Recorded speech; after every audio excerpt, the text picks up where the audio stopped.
of the vehicle now. Stepping out. I've done nothing wrong. I'm an Army colonel. Vehicle stop. You're not above the law. Unlock the door. No, I said no. Break it. Last chance. Yes! Door's open. Hands where I can see them. Get off me! Taser, taser, taser! Ah! Roll, roll, roll. Hands behind your back. Do this! You hear glass explode in the dark. You feel your chest tighten. You freeze. A house sits quiet on a dead-end street in Colorado Springs. One window shatters at 02:17 a.m. The officer's body cam jerks toward the sound. He rushes in. No warning. No time.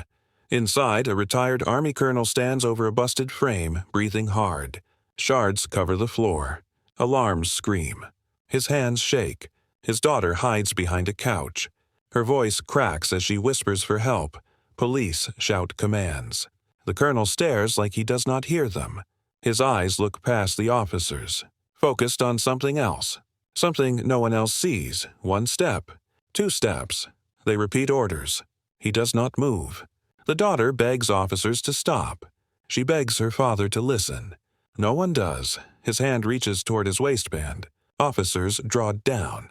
The scene turns sharp. No music, no talking. Only breathing. Only fear. Then the colonel turns fast. Too fast. You hear the click of safeties. You hear his daughter scream. Everything explodes into motion. One wrong move. The window break started the call. What happened after changed careers, families, and lives. The footage shocked viewers across the country. Internal Affairs rushed the report by sunrise. Command called it a preventable nightmare. Now you will see the full story. From the first broken window to the final report. Every second matters. Every voice matters. Every decision has a price. October 28, 2025, Colorado Springs. 8:11 a.m. Cold air, no wind, empty sidewalks. Patrol Unit 14 rolled slowly past rows of silent homes near Cheyenne Mountain Boulevard. Officer David Rourke had 7 years on the job. No complaints. No discipline. A quiet record. He worked nights because nights felt simple. Fewer people. Fewer games. More truth. At 02:11:48, dispatch called him. Possible burglary, glass break alarm, caller reports screaming in the background. Address is 9630 Dahlia Court. He tapped his lights. No siren, sleepy neighborhood. Single driveway home, white porch light. Camera over the garage. Nothing strange from the outside. Bodycam audio picked up Rourke's breathing. Slow, steady, routine call. He walked to the front door at 02:15 a.m. The lawn smelled like wet leaves. He knocked, no answer. Knocked again. Still nothing. He walked around the side yard. Flashlight on. That's when he saw it. Broken glass under the kitchen window. Fresh, sharp, spread across the concrete. He stepped back and radioed, Unit 14, confirmed window break.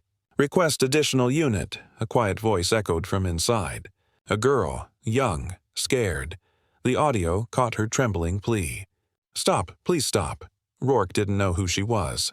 He only knew the tone. He drew his weapon. He called out, Police! Come to the door. Hands visible, no one answered. 2:16:22. Backup arrived. Officer Jenna Hayes, 5-year veteran, smart, calm under pressure. They cleared the yard together. No signs of forced entry besides the window. Household items near the sill suggested the break came from inside. At 02:17 a.m., the alarm tripped again. A sharp beep. Door sensors screamed from somewhere deeper in the house. Hayes motioned toward the back patio door. Unlocked, slightly open. Police. Step out with your hands raised. Nothing. Rourke pushed the door with his foot. His body cam tilted into a dark kitchen. Motion lights triggered. The room filled with sharp brightness. Shattered glass on the floor. A chair knocked over. Cabinet door open. A photograph smashed under a boot print. Rourke felt the tension rise. This was not a quiet alarm malfunction. Something real happened inside. He moved deeper. Living room on the left. Coffee table. Family photos. A TV paused on a paused Army documentary. Hayes scanned the hallway. Clear left, she whispered, then they heard it. A soft, broken voice. Female. Young. "Please, Dad. Stop!" The officers moved fast. They turned the hallway corner. Flashlights swept across the living room. A girl about 14 crouched behind the couch, one arm wrapped around her knees. Tears on her face. Dark sweatshirt. "No injuries visible," Rourke whispered. "Are you hurt?" She shook her head. Silent. Terrified.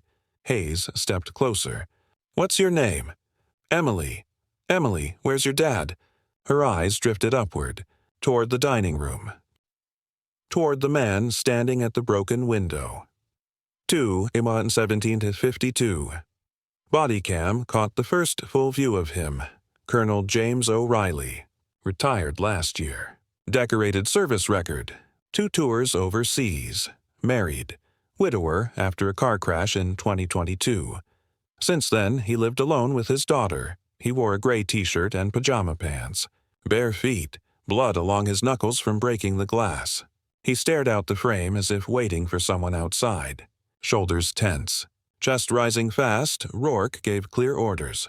"Sir, face us." "Hands up." The colonel did not respond. His breathing grew faster. He leaned forward. His head twitched to the side. Someone without training would call it nothing. Rourke saw something else. A man in a fight he could not see. Hayes kept her voice steady. "Sir, step away from the window." "Show your hands." Still no reaction. Emily whispered, "He thinks someone is outside. He thinks they're coming." Rourke lowered his volume. "Is he on medication?" She nodded fast. "He hasn't been sleeping. He heard something earlier. He started shouting at the wall." Rourke tried again. "Colonel O'Reilly, we are police officers. You are safe. Step away from the window." The colonel turned his head slowly. His jaw tightened. Eyes unfocused. He looked past Rourke and Hayes. Through them. Like he was somewhere else. He whispered, "You don't hear them." Hayes took a half step forward, hands lowered. "Who do you hear, sir?" He didn't blink. He didn't breathe for a second. Then his hand twitched near his waistband. Rourke drew his weapon higher. "Firm grip. Level sight. Hands up. Now." The colonel didn't move fast. He drifted backward. Toward the broken window. Toward the glass, Emily started crying harder. "Please, please stop." Rourke needed control. "Emily, stay behind the couch." She moved her hands over her ears. Her shoulders shook. "1831." Hayes spoke softly. "James, listen to my voice. Your daughter is here. She is safe right now. Stay still." The colonel blinked. Twice, like he heard part of it. But then his breathing shifted. Shallow. Rapid. He pulled something from his waistband. Rourke's body cam shook as he stepped sideways for a clearer view. Not a gun. Not a knife. A small black plastic object. Glossy, rounded edges. He lifted it like a weapon. Hayes froze. That shape looked like a pistol grip. The angles matched. Too dark to confirm. Rourke shouted, "Drop it." No reaction. The colonel raised his arm. The object pointed toward them. Rourke's heart slammed once. His finger tightened. Hayes reacted first. "Taser! Taser!" "Taser! 02-1844. Her body cam captured the spark. The probes hit the colonel's shirt. He jerked, knees bending. He dropped sideways and collapsed against the floor. He fell onto shards of glass. His arm scraped the frame. A short grunt left his throat. Emily screamed loud enough to shake the mic. Rourke rushed forward. He kicked the plastic object away. It bounced across the kitchen floor, a TV remote. Nothing more. The colonel groaned, hands shaking, breathing sharp. He tried to rise. Rourke pressed a knee down to keep him from moving. Hayes cuffed him at 02-1902. Rourke radioed, "1 detained. Need medical for minor injuries." Emily ran to her father's side. Hayes stopped her gently. "Wait until medics clear him." Neighbors stepped out on porches. Lights flicked on across the street. Curtains lifted. Phones recorded. The colonel spoke through tight breaths. They were outside. They wanted in. "I had to stop them." Hayes kept her voice low. "No one is outside. You are safe." His face changed. Confusion. Fear. He blinked like he woke from a dream. "Where's Emily?" "She's here," Hayes said. He turned his head, saw his daughter shaking. His breathing broke again. Before medics arrived, he whispered, "I'm sorry." Paramedics reached the door at 02:23 a.m. They checked him for lacerations, minor cuts, no major injuries. He looked lost, not violent, not angry, shaken. Officers moved Emily to the porch so she could breathe. A neighbor put a blanket around her shoulders. Rourke stood near the ambulance, his gloves covered in blood from helping the medics bandage cuts. He kept replaying the moment when the colonel raised the remote. Everything hinged on that second. The ambulance loaded O'Reilly for evaluation at Memorial Hospital on Union Boulevard. Emily went with him, sitting stiff, eyes forward. Hayes turned off her camera at 02:39 a.m., but the story didn't stop with a hospital ride. By 09:12 a.m. that same morning, Command reviewed the footage. Internal Affairs started interviews. News outlets learned a retired Army colonel had been taken into custody. Social media accused officers of excessive force. Others blamed the colonel's mental state. The department held a briefing at 11:34 a.m. Short statement only. Subject detained during welfare response. Non-lethal force used. No fatalities. The full truth stayed inside the cameras. Later that day, at 4:47 p.m., command staff requested Rourke and Hayes return to headquarters. They sat in a small room behind the glass wall where lieutenants watched through blinds. Their supervisors paused every few seconds of bodycam footage. Angles, distance, commands given, compliance, the remote on the floor. Every detail mattered. Rourke kept thinking of the remote. 1 shade darker, 1 inch longer, 1 wrong night, and everything would be different. By 6:22 p.m., Rourke left HQ with a temporary administrative leave notice. Standard when a weapon was drawn and force used. Not a punishment, procedure. He drove home alone. No radio, no music. Only the sound of his thoughts. Meanwhile, at the hospital, doctors recorded O'Reilly's condition. Sleep deprivation. Paranoia. Hallucinations triggered by a mix of untreated PTSD and missing medication. Emily stayed in the family room downstairs until social services cleared her to visit. At 8:13 p.m., she sat beside her father's bed, her head on his arm. He stared at the ceiling, silent, tired. Neither of them knew the city was already arguing about them. By 10:30 p.m., a local reporter uploaded a clip from a neighbor's phone. Voices, screams, the taser pop, the colonel on the floor, a thumbnail titled, "Colonel Taken Down by Police in His Own Home." The video spread fast. Comments exploded. Opinions piled up. Everyone had an answer. None had the facts. At midnight, investigators finished the first internal review. They confirmed the officers followed procedure. Still, the case required a full inquiry. Every frame. Every second, every word. One detail kept bothering Command. Why did he break the window from the inside? Why did he think someone was outside? Why did Emily call for help only after the alarm sensors tripped? The answers would come after the interviews, and the interviews would start in the morning. But one thing was already clear. The window break was not an accident. He did it to scare someone away, someone who was never there. The consequences would stretch further than anyone expected. This was only the beginning. October 29, 2025, Colorado Springs. 6:04 a.m. cold morning. Thin frost over the grass. A dull sky before sunrise. Officer David Rourke woke in silence.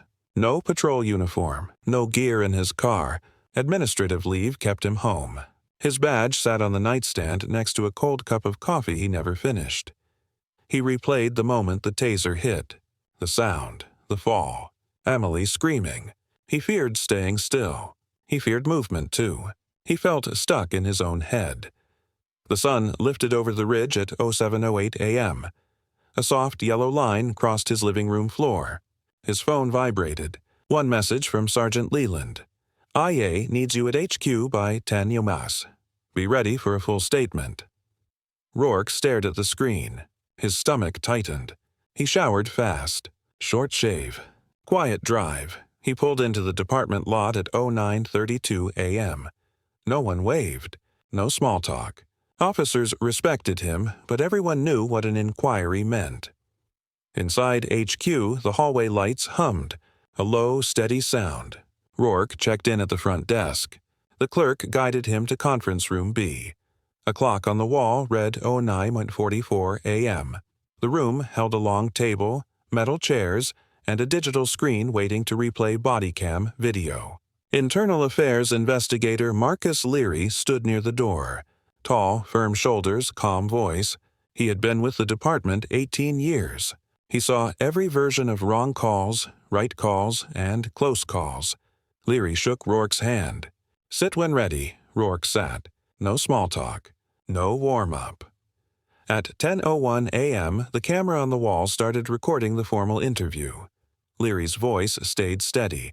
"State your name, badge number, and assignment prior to administrative leave." Rourke answered. Plain. Direct. The first clip played. The broken window. The hallway. The orders. The taser hit. Leary asked, "At the moment you raised your weapon, what did you see in his hand?" Rourke stared at the paused frame. The black plastic object. Low light. Fast movement. It looked like a gun grip. Shape matched. Angle matched. His stance matched a threat posture. Leary nodded. "Did you try verbal direction before force?" "Yes." "Did he respond?" "No." "Why did you hold fire instead of shooting?" "I saw Hayes moving in. She had distance. She had a clear taser arc. I tracked her movement. I trusted her judgment." Leary watched the footage twice. Slow motion, frame by frame. He leaned forward. "Your reaction time stayed inside training standards. Your commands stayed clear. Your distance stayed safe." "Good." Rourke sat still. No relief. He waited for the next question. Leary paused the recording. "Walk me through the moment you realized the object was a remote." "I didn't see until after he fell. I kicked it away before checking. Only then I saw the shape." Leary took notes. He used short lines, single words. He never tried to comfort or blame. At 11:29 a.m., the interview ended. Rourke walked out feeling exhausted. His head felt heavy. Meanwhile, across the city, the colonel stayed in a hospital room on the second floor of Memorial Hospital. Room 213, bright walls, soft lighting, a steady, beeping heart monitor. He slept dressed in a light blue gown. A bandage covered the cuts on his arm. A nurse checked his vitals at 09:55 a.m., blood pressure high. Temperature normal. Breathing steady but fast. Doctors placed him on a 72-hour hold for mental evaluation. They needed answers. At 12:18 p.m., social worker Dana Wilkins entered the room. Short hair, warm tone. Her job was simple: understand the danger level. She pulled a chair near his bed. "Colonel O'Reilly, I need to ask questions about last night." His eyes opened slowly. "I thought someone was outside," he said. "I heard footsteps." "I heard whispers," Dana asked. "Were you dreaming?" "No, I was awake." "Did you see people?" "Yes." "Where?" "In the yard." Near the window, she wrote notes, calm pace, direct words. "Did you hear a voice telling you to break the window?" "No, I did that to chase them away." "Are you taking medication?" He turned his head away. Silence. Dana waited. He finally whispered, "I stopped 3 weeks ago. Thought I did not need it anymore." Her notes continued. "Your daughter called for help. Do you remember her voice?" He closed his eyes. Tears pushed through. "I remember her crying." "Do you feel safe now?" "I don't know." Dana stood. "Thank you. We will continue this later." She stepped into the hallway and updated the attending psychiatrist. Back at headquarters, Officer Hayes sat in interview room C. Her body cam footage played on another screen. Her voice sounded tense but controlled. She explained her view, her commands. The taser trigger. She never mentioned fear. She never tried to excuse anything. Facts only. At 1:32 p.m., Leary ended her interview. He stood, shook her hand, and said, "Your response prevented deadly force. You stayed calm. Good work." Outside HQ, media trucks idled near the lot entrance. Reporters waited hours for statements. Microphones pointed toward the main door. Camera crews took photos of anyone wearing a badge. At 3:09 p.m., Police Chief Warren walked outside and approached the microphones. Tall, gray hair, navy suit. Our officers handled a dangerous situation under stress. The subject suffered minor injuries. No firearm was present. The case stays under review.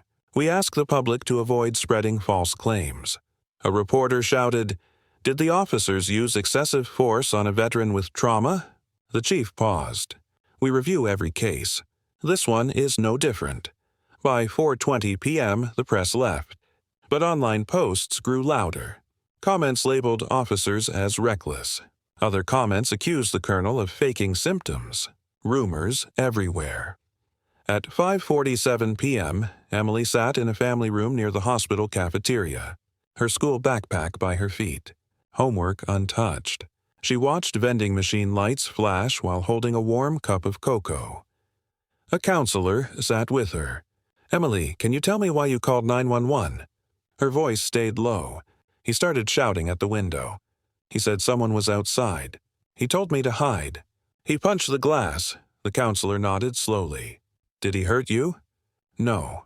"Did he hold anything in his hand before the police arrived?" "He grabbed the TV remote and pointed it at the yard like it was a gun. He kept saying he would scare them away." The counselor wrote short notes. She placed a hand on the table. "You did the right thing calling for help." Emily looked down. "No one believes me." The counselor leaned forward. "I believe you." At 7:02 p.m., doctors cleared Emily to visit her father again. She walked into room 213.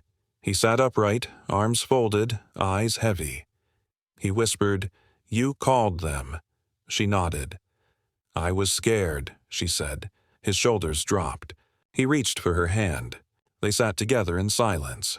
While they sat, Internal Affairs cross-checked call logs, bodycam timers, dispatch times, and neighbor witness statements. At 8:11 p.m., Leary received a report from a neighbor named Patrick Weaver. He lived across the street at 9629 Dahlia Court. His statement said, "At 02:09 a.m., I heard shouting. Then glass broke. I looked out my window. I saw the colonel swinging his arm and yelling at the yard. No one was there."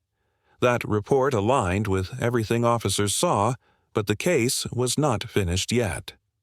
At 9:26 p.m., a new problem rose. Someone leaked a still frame of the taser hit to social media. A blurred shot of the colonel face down with his hands cuffed. The caption claimed police assault disabled veteran inside his home. No source, no context. Outrage spread fast. Commander Ross called Leary at 9:34 p.m. "We need a full timeline ready tomorrow. No leaks from our side. Find the source." Leary worked through the night. He built a line-by-line timeline, every minute documented. He needed accuracy. Meanwhile, Rourke sat on his couch in the dark. His phone buzzed. Messages from co-workers. "Hang tight. IA will clear you." He ignored all of them. He turned off the screen. At 10:17 p.m., his doorbell rang. He hesitated. He checked the peephole. Officer Hayes stood outside wearing plain clothes, hands in her jacket pockets. Her face tense. He opened the door. "I saw the video online," she said. "It's everywhere," Rourke nodded. "Yeah," she stepped inside.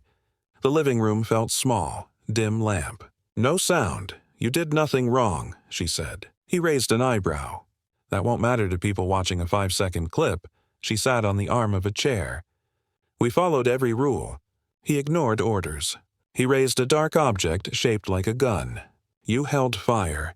I used non-lethal force. That's the goal." Rourke stared at the floor. "That girl's face won't leave my head." Hayes said nothing for a moment. Then she stood up. "You should rest. Tomorrow will be worse." She walked to the door and paused. "Do not read comments online. They don't want truth. They want anger." She left. He locked the door and returned to the couch. November 1st, 2025, Memorial Hospital.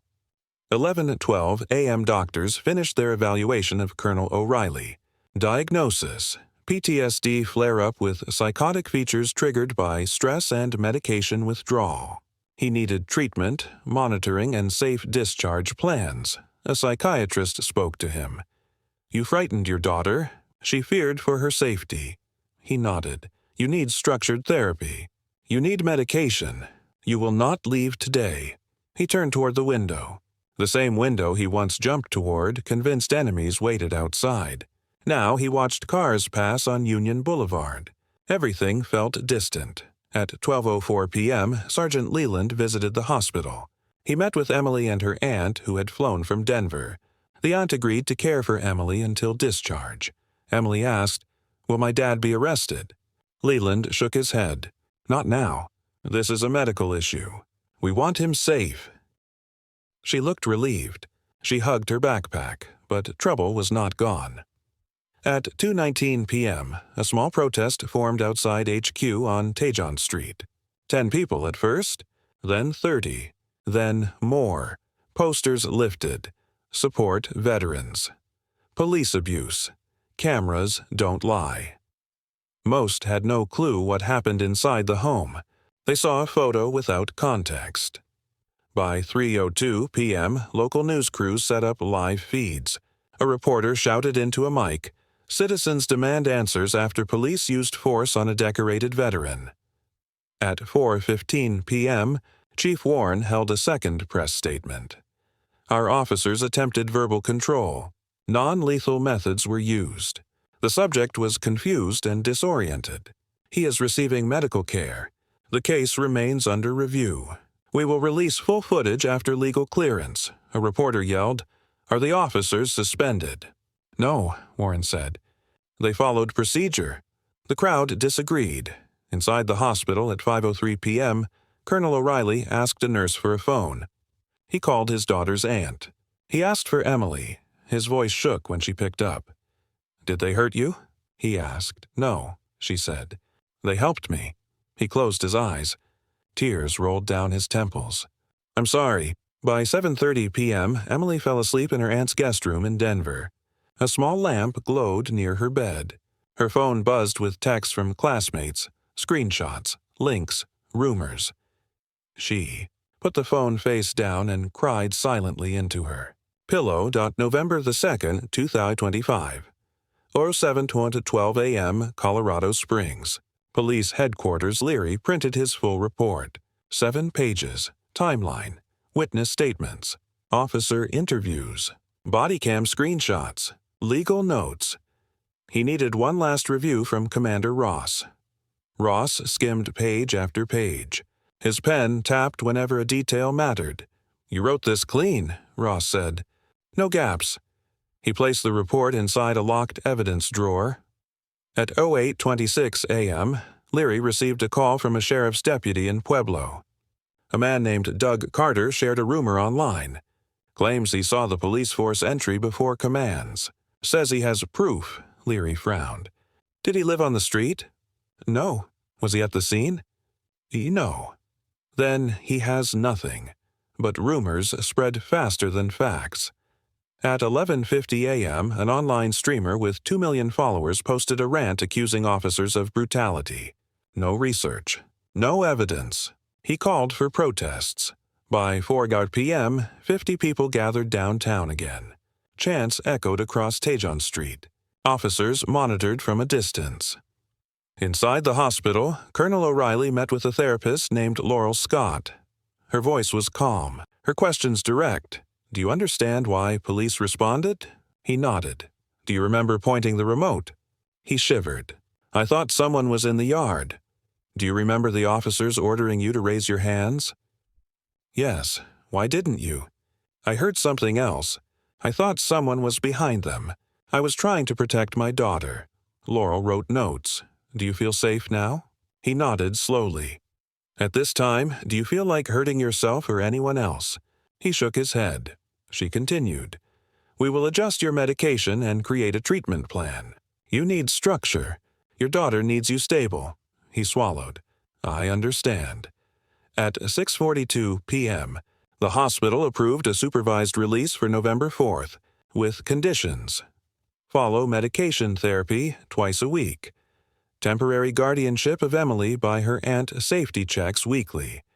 While the medical side moved toward stability, the legal side grew tense. At 7:51 p.m., a local activist filed a civilian complaint against Rourke and Hayes.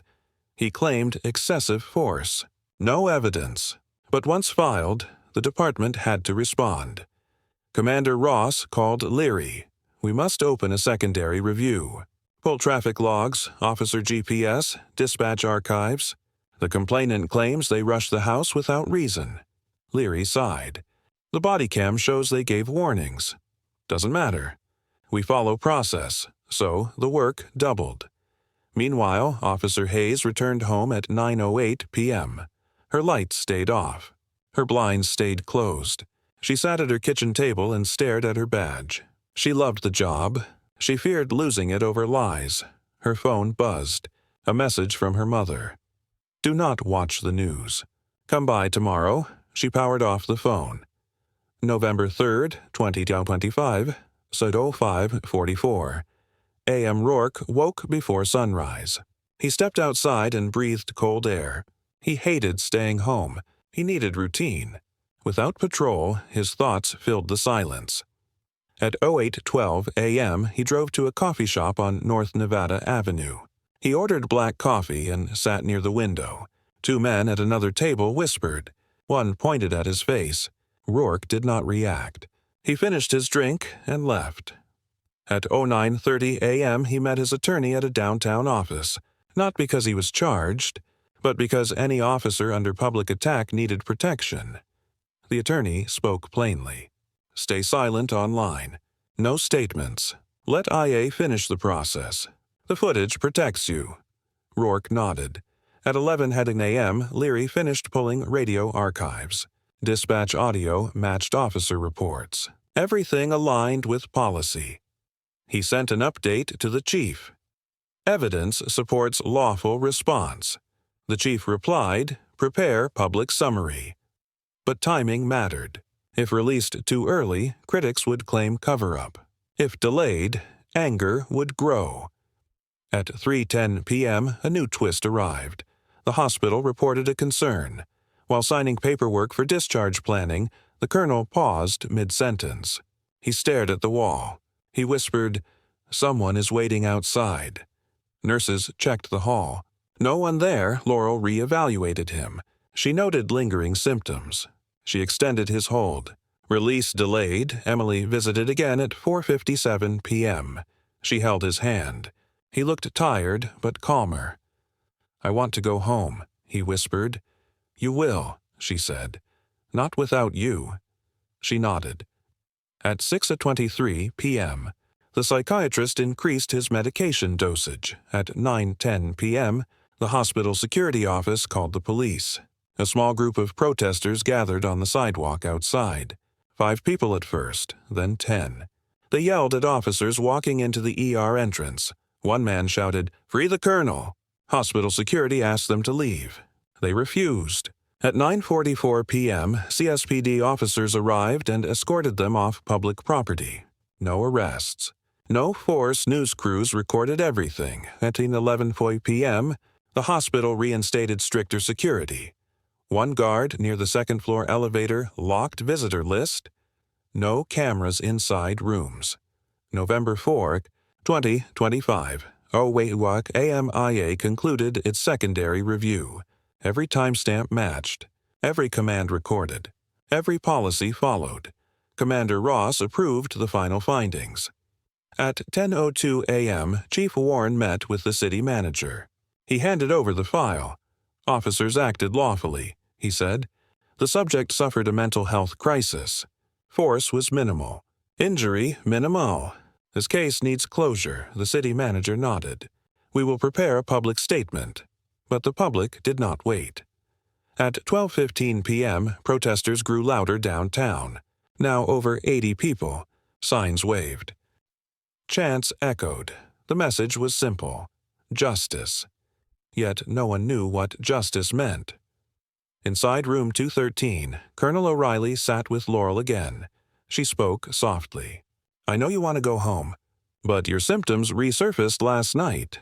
We need more time." He nodded. He felt ashamed. He hated feeling watched. He hated the bed. He hated the lights. He missed his house. He missed silence. He missed his wife. Laurel shifted her tone. "You need to repair trust with Emily. She did nothing wrong." His eyes dropped. "I know." At 2:40 p.m., social worker Dana met with Emily and her aunt again. "We will start family therapy sessions before discharge," she said. "Your father will stay here a little longer." Emily nodded, tired but relieved. At 3:30 p.m., Rourke received an email from IA requesting a final meeting tomorrow morning at 09 a.m. He felt something twist in his stomach. He feared they found a mistake. He could not sleep. Hayes received the same email. She closed her laptop and took a deep breath. The next morning would decide everything. This story is not over. November 5th, 2025, Colorado Springs, 06 Aguintu. AM dark sky, thin frost, quiet streets. Officer David Rourke woke before his alarm. He stared at the ceiling. He waited for the day to start. Today mattered. EIA scheduled a final meeting at 09:00 a.m. The results would decide his career. He dressed slow, plain clothes. No badge, no gear. He drove toward headquarters with both hands tight on the wheel. His dashboard clock changed from 07:48 to 07:49. His blink felt slow. He reached parking at 08:21 a.m. The lot held fewer cars than usual. Many officers took different routes to avoid protest groups near Tejon Street. Media trucks blocked the sidewalk. A cameraman aimed toward the entrance. Rourke kept his head down and walked inside. On the second floor, Conference Room A waited. The door stood open. A clock on the wall read 08:33. AM Officer Hayes sat alone at the table. Nervous posture. Tight shoulders. She stared at a printed letter. Her fingers tapped the edge. Rourke sat across from her. She whispered, "Did you sleep?" "No, me neither." At 08:52 a.m., a staff member placed 2 sealed envelopes on the table. One for each of them. Final determination inside. Do not open until instructed. Procedure at 08:59 a.m. Internal Affairs Investigator Marcus Leary entered. He closed the blinds. He shut the door. He sat at the head of the table. His voice calm. "Both of you followed policy. Both of you used clear commands. Force remained minimal. No violation." Hayes exhaled hard. Rourke lowered his head. Leary continued. "You are cleared of wrongdoing. Administrative leave ends tomorrow. You will return to regular duty." He pushed the envelopes forward. "This is formal confirmation." Sign both copies. They opened the letters. Short paragraphs. Direct words. No extra language. Rourke signed. Hayes signed. At 09:10 a.m., they walked out of the room with the letters in hand. Officers in the hallway nodded. Some offered small smiles. No one said much. Everyone understood the weight. But clearance did not mean peace. Outside the building, a small group of protesters shouted through bullhorns, "Fire them!" No justice. None of them saw the footage. None of them read the report. Rourke and Hayes stepped out the back entrance instead of the front. A patrol officer guarded the door. He whispered, "You both did the job. Don't forget that." They nodded and left. Meanwhile, at Memorial Hospital, room 213, Colonel James O'Reilly sat on the edge of his bed at 10:05 a.m. He stared at the white floor tile. His hands shook. He had slept poorly. Dreams of unseen threats woke him again and again. A nurse entered with medication. Yellow pill, blue pill, small cup of water. He swallowed both. He wiped his eyes. At 10:22 a.m., his therapist, Laurel Scott, arrived. She pulled a chair beside him. "We need to talk about discharge," she said. He nodded. He cleared his throat.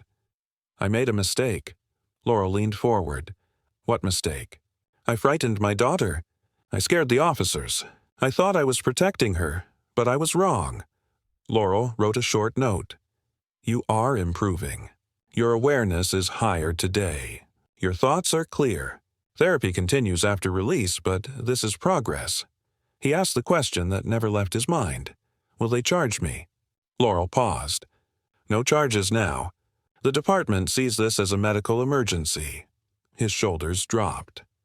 At 11:41 a.m., a social worker escorted Emily and her aunt into the room. Emily walked slow. Her backpack bounced against her shoulder. She sat beside her father. He reached out. She slid her hand into his. I'm sorry, he whispered. She nodded. I know. They stayed quiet, only holding hands. At 12:15 p.m., the doctor confirmed discharge for the next morning. He needed follow-up therapy, medication, and supervision. He needed stability. He needed time. Across the city, Officer Hayes walked into a small coffee shop on North Nevada Avenue at 01:03 p.m. She bought a cup and sat by the window. Her hands trembled slightly. She scrolled through messages. Co-workers sent support texts. Her brother asked if she was safe. She ignored news alerts. At 01:39 p.m., she received a call from Sergeant Leland. You and Rourke return to duty tomorrow. Morning briefing at 07:00. Start with low-risk calls. You both need a soft reset, she nodded. Thank you. At 02:07 p.m., Rourke walked back into his apartment. He placed the IA letter on the kitchen counter, next to his badge. He stared at both items. He wanted to feel relief. He only felt tired. At 03:20 p.m., he turned on the TV. Local news played footage of the protest downtown. The reporter spoke fast. Despite official statements, concerns grow. Citizens demand full release of bodycam footage. Rourke turned the TV off. He looked out his window. Empty street.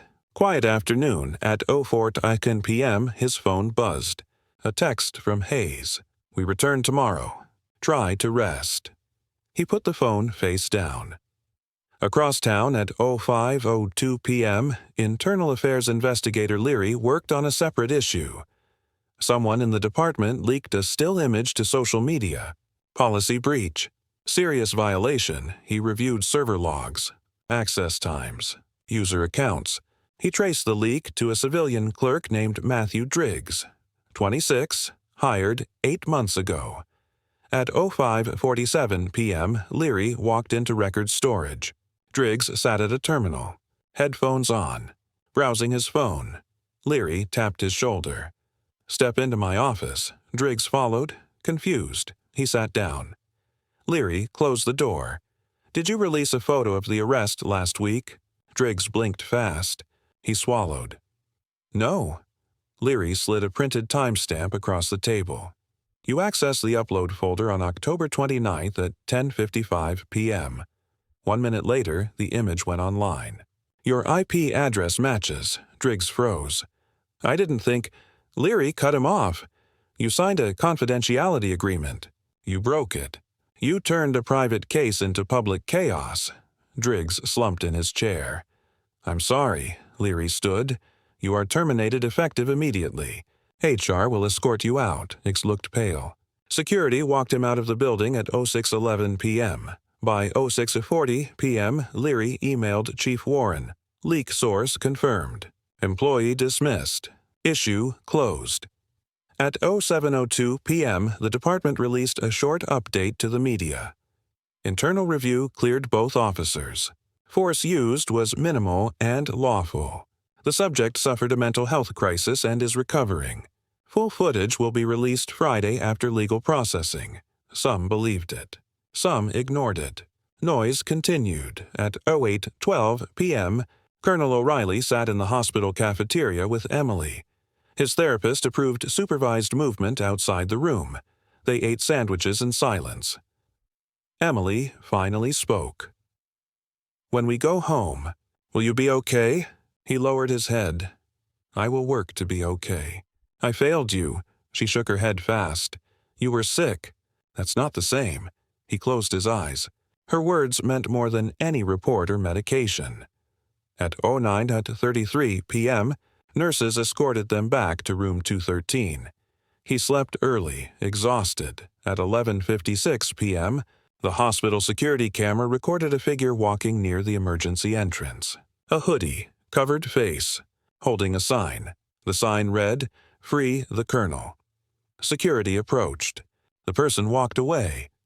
No trouble. November 6, 2025. Colorado Springs 05:58. A.M. Rourke woke before sunrise again. He dressed in full uniform. Clean boots, badge on. Equipment belt secure. He checked everything twice. He drove to headquarters. He parked in the back lot to avoid cameras and angry faces. Hayes arrived at 06:42 a.m. They walked inside together, silent, focused, at 07:02 a.m. Morning briefing began in Patrol Room 3.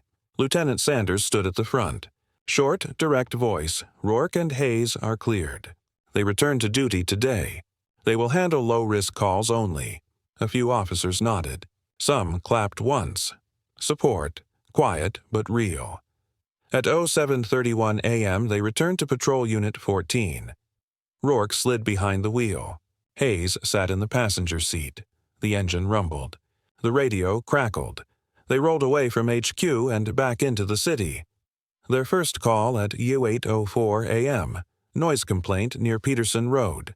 Simple, straightforward. They handled it in 15 minutes. No conflict.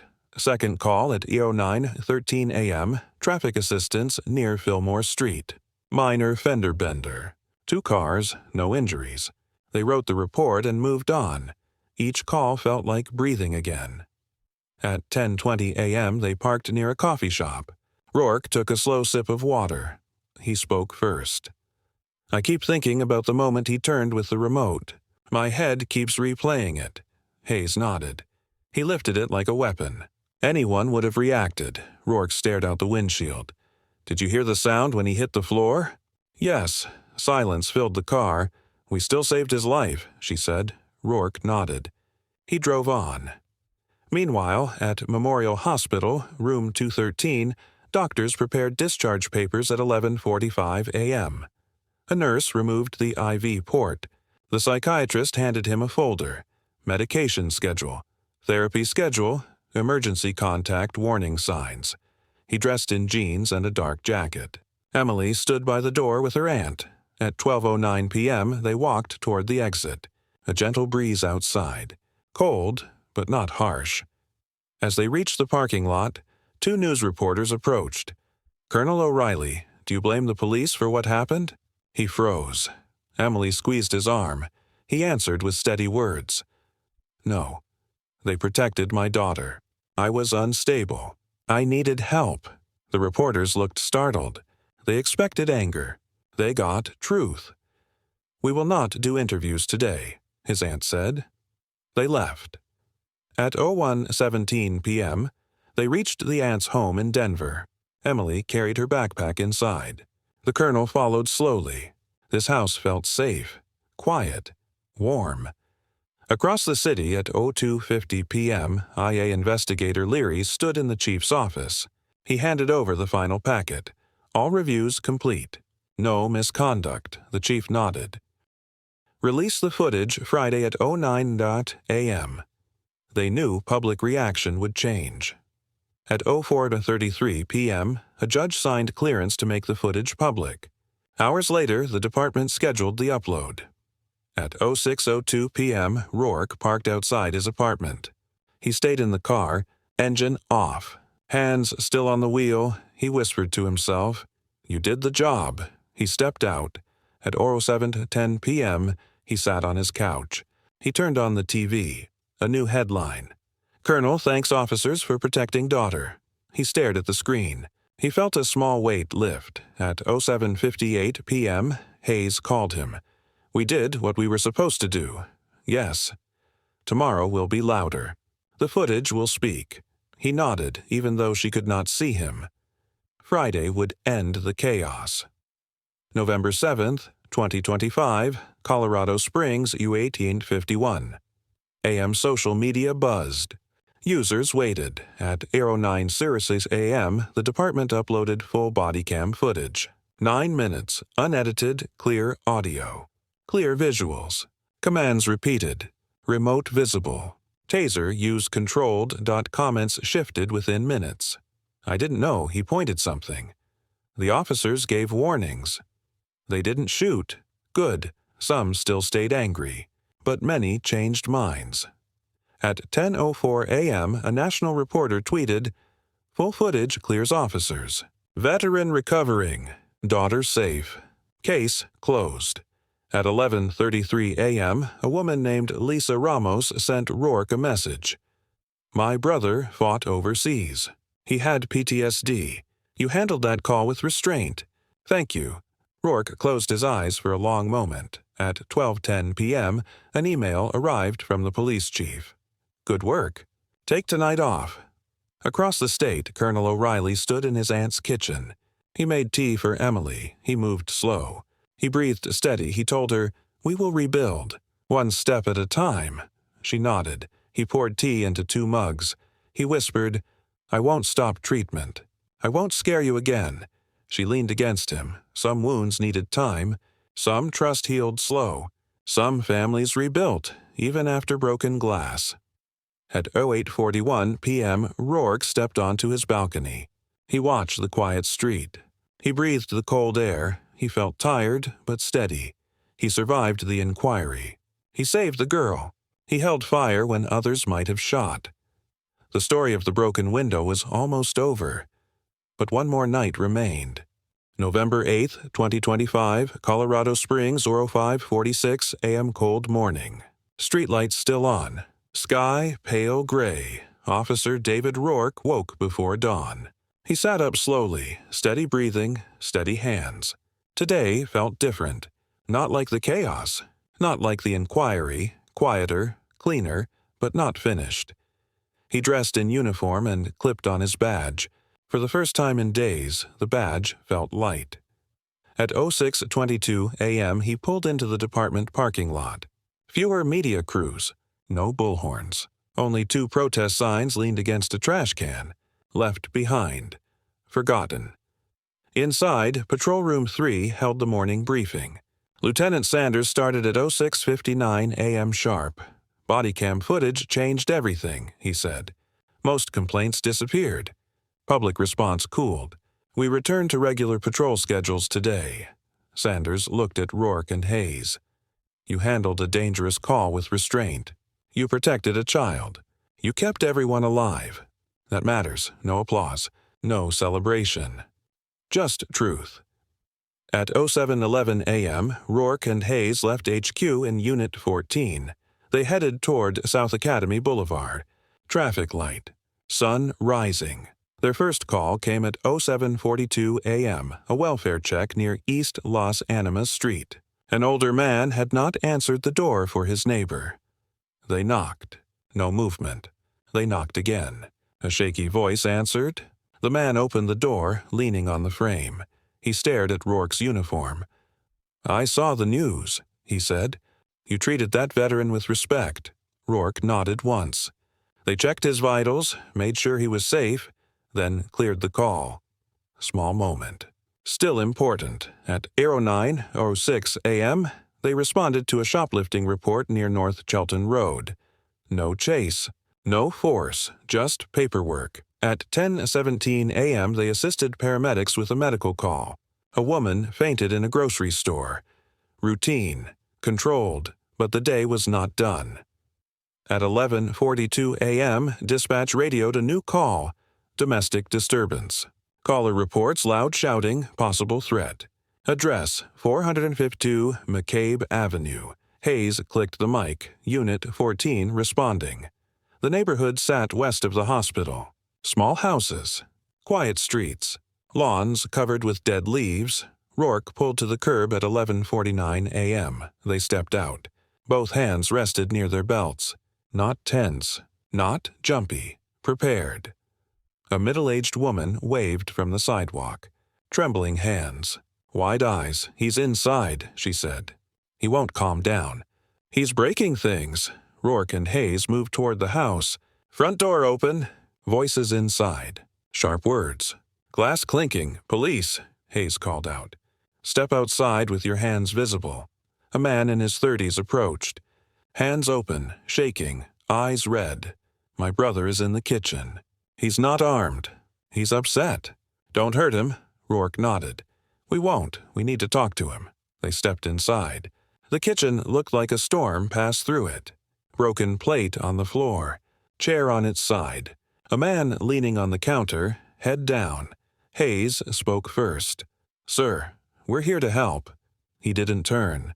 He kept his head low. Rourke stepped closer. Knock to us. What's going on? The man lifted his face. Tears tracked down his cheeks. My wife left. I can't sleep. I don't know what to do. Hayes softened her posture. Sit down. Let's breathe. He collapsed into a chair. He covered his eyes. He sobbed hard. No threats. No hostility. Just pain. Rourke called for mental health support. A crisis counselor arrived at 12:26 p.m. They stayed 20 minutes. The brother thanked them as they left. Back in the patrol car at 12:52 p.m., Hayes spoke quietly. That's why we do this. Rourke nodded. He thought about Emily. He thought about the colonel. He thought about every call that ended without disaster. At 01:10 p.m., dispatch called again. Unit 14, return to HQ. Command request. Rourke turned the wheel toward South Nevada Avenue. They reached HQ at 01:24 p.m. Chief Warren waited in his office. Rourke and Hayes sat across from him. Warren's voice stayed steady. You both handled a difficult call. You kept a frightened girl safe. You made decisions under pressure. I'm proud of you. No ceremony, no award. Just recognition. He continued. The colonel reached out this morning. He asked to meet you. Private setting. No cameras. He wants closure. Rourke exchanged a glance with Hayes. When? He asked. Tomorrow. At his aunt's home in Denver. If you agree, Rourke thought for a moment, then nodded. At 02:02 p.m., they left HQ. They parked under a shade tree near Platt Avenue. Air cool, light breeze. You going? Hayes asked. Yes. You nervous? He exhaled. Yes, the rest of the shift passed without major calls. They returned the car at 05:59 p.m. They signed off duty at 06:08 p.m. Rourke drove home. He showered. He sat at his kitchen table. He stared at nothing for a long time. Tomorrow would close the story. November 9th, 2025, Denver. Colorado, 10:11. A.M. Rourke arrived at a quiet neighborhood near Washington Park. Trees lined both sides of the street. Leaves scattered across the sidewalk. A mild wind blew through bare branches. A small gray house sat halfway down the block. White fence. Front porch swing. Warm light inside. He parked and stepped out. Hayes stood waiting on the sidewalk. They walked to the door together. The aunt opened the door. Come in, she said softly. Inside, the house smelled like tea and cinnamon. Family photos on the wall. A quiet, safe place. Colonel James O'Reilly stood in the living room. Jeans, sweatshirt, fresh haircut. Healthy posture. Clear eyes, Emily sat on the couch holding a small blanket. She watched them enter. Rourke and Hayes removed their jackets. They stayed near the doorway. The colonel spoke first. I asked for this meeting. I needed to say something. He stepped closer. When you came to my home, I wasn't seeing reality. I saw threats that didn't exist. You gave me warnings. You stayed calm. You used the taser instead of a gun. You saved my daughter. You saved me. His voice cracked. He paused. He swallowed hard. I am grateful, Hayes spoke quietly. You don't owe us anything. He shook his head. I do. I was lost that night. I forgot my medication. I let the past control me. You could have shot me. You didn't. Rourke stepped forward. We didn't want to hurt you.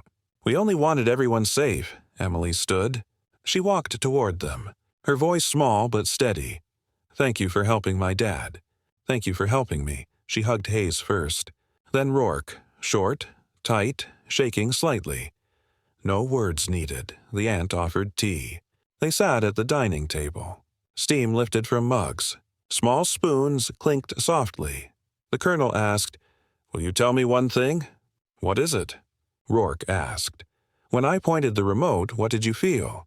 Rourke held the mug in both hands. "I felt time stop. I saw a dark object shaped like a gun. My brain said it was a weapon. My training told me to fire. But I waited because your daughter was behind you. I saw your face change. Something in your eyes told me you didn't want to hurt us." The colonel stared at the table. "I don't remember that moment. I wish I did." Hayes spoke next. "You trusted your daughter. Even in confusion, you stepped between her and the window. You tried to protect her. That mattered." He looked at his daughter. She squeezed his hand. For the next hour they talked. Not as officer and suspect. As people. He asked about the department. He asked how long they had been partners. He asked how often mental health calls happened. Rourke told him the truth. "More every year. More than most people think." The colonel nodded. "I will attend therapy twice a week. I will take medication. I will not ignore symptoms again." Emily leaned on his shoulder. At 11:37 a.m., the meeting ended. They stood up. They shook hands. No cameras, no crowd. No noise. As Rourke stepped outside, the cold air hit his face. He inhaled deeply. A weight he carried for days slipped away. He looked at Hayes. "Ready to drive back?" She smiled. Small, but real. Yes. They drove south toward Colorado Springs. Traffic light. Mountains visible in the distance. Snow on the peaks. Blue sky overhead. At 2:14 p.m., they pulled into the department lot. They returned gear. They signed paperwork. They went home. November 15th, 2025, Colorado Springs as 0709 PMA week passed. Life settled. Protests faded. Media moved on. New stories filled headlines. In room 213 of Memorial Hospital, a new patient rested. Different person. Different crisis. Different officers would respond next time. But the city remembered the night the window shattered and a life nearly ended. At 8:22 p.m., Rourke sat on his balcony with a cup of black coffee. Cold air, quiet street, steam rising from the mug. He received a text from Hayes. "Shift tomorrow. 06:00 a.m. Get sleep." He replied, "See you there." He set the phone down. One last thought crossed his mind. He did not pull the trigger. He held the line. The girl lived. The father lived. Not every call ended this way, but this one mattered. He stepped back inside. Lights off. Night quiet. End of story. Thank you for watching this story. In the next video, I will break down a real case where officers faced a split-second decision during a midnight traffic stop with a stolen vehicle and a hidden passenger. Before you go, I put together a free guide with real police de-escalation phrases used in bodycam cases. It helps you write stronger scripts with real-world language. You can download it anytime. Stay sharp. See you next episode.